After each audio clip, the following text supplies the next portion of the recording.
Which brings us to jobs. Jobs. These are part-time jobs that the legislators have. However, there are a lot of us that don't have jobs at all. What can we do about that? It's real simple. The easiest way to create jobs is not a bloated spending bill like they did in Washington. The easiest way to create jobs, good, sustainable private sector jobs, is you cut taxes and you cut spending. The taxes that businesses pay is preventing them from hiring people, and that's turned into such a political game. But that's the matter of that's the facts. That's the facts. If a business is paying too much in taxes, that's less money that they have to hire somebody. Okay. What about you, Mr. Johnson? No, I agree there, Vicki. One of the things that we have one of the highest tax on our corporation, the individuals here in Minnesota. We're at 9.8%.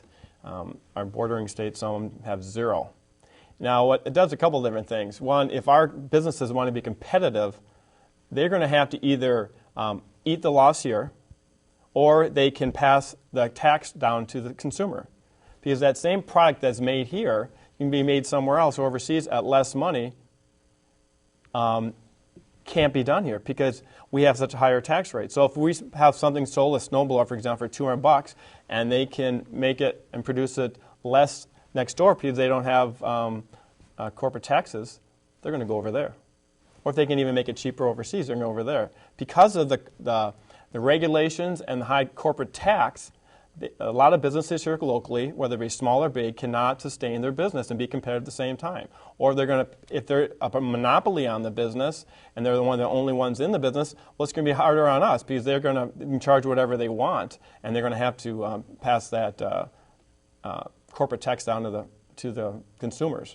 And so I really believe we got to cut regulations and cut taxes. I mean, for a perfect example, what the government is doing for jobs, for small business, for example, a few years ago, the city of Minneapolis wanted to enact a law in which business who actually painted in Minneapolis, they would have to pay would have to pull a permit to paint.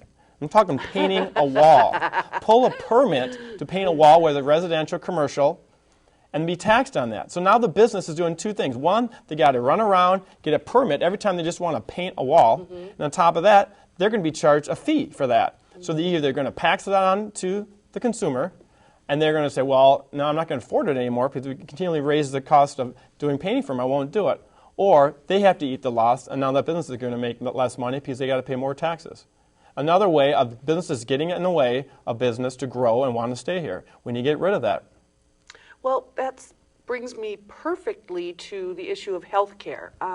I personally don't believe that should be tied to employment. I think that's another cost that is causing employers not to be able to hire people because they have to pay their health care benefits. That used to be a luxury incentive to bring in people that were hard to get, but now it's become part of the package, and I just don't agree with that. I think health care is the individual's responsibility, and that you should be able to buy insurance on the market just the way you do automobile insurance.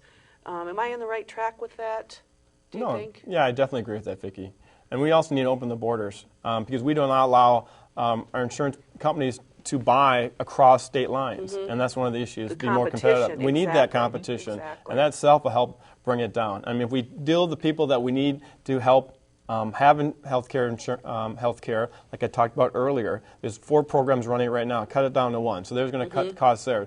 And then for the rest of us who are paying insurance, just bring competition in. Competition alone, change some of the regulation and structure to it, allow it to have less litigation, other problems we have in the court system for it.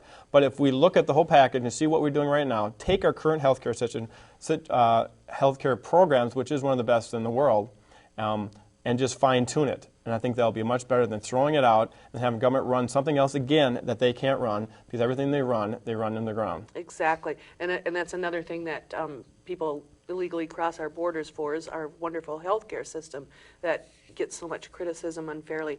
What about voter ID? Do you think that we should have voter ID? 100%, absolutely. A funny story about voter ID. I wanted to know my opponent Ann Rest's position on that. So I filled out her form on her website, which was through the legislature's website, and nothing. And I don't expect to get anything back, which is sad and pathetic. But then again, she's representing me at this point, so I wanted my answer. So a week later, I sent her 5 emails in a row asking the same question: where do you stand on voter ID? And I finally got a response back, probably about 2 to 3 weeks later, a written or a form letter essentially. It was 2 pages of going on and on and on about this, that, and the other thing. And finally, the last paragraph of the second page, I got my answer. She's not seeing any evidence that voter ID is necessary. And I'm amazed that, it took so long, but, she's representing me. She should be getting back to me on these issues. And voter ID, absolutely, we need it, 100%. I am a licensed insurance agent in Minnesota. And when I took my exam, I had to show 2 forms of ID, one being a photo ID. And I would think that voting has a lot more importance in overall state issues than my little old insurance license.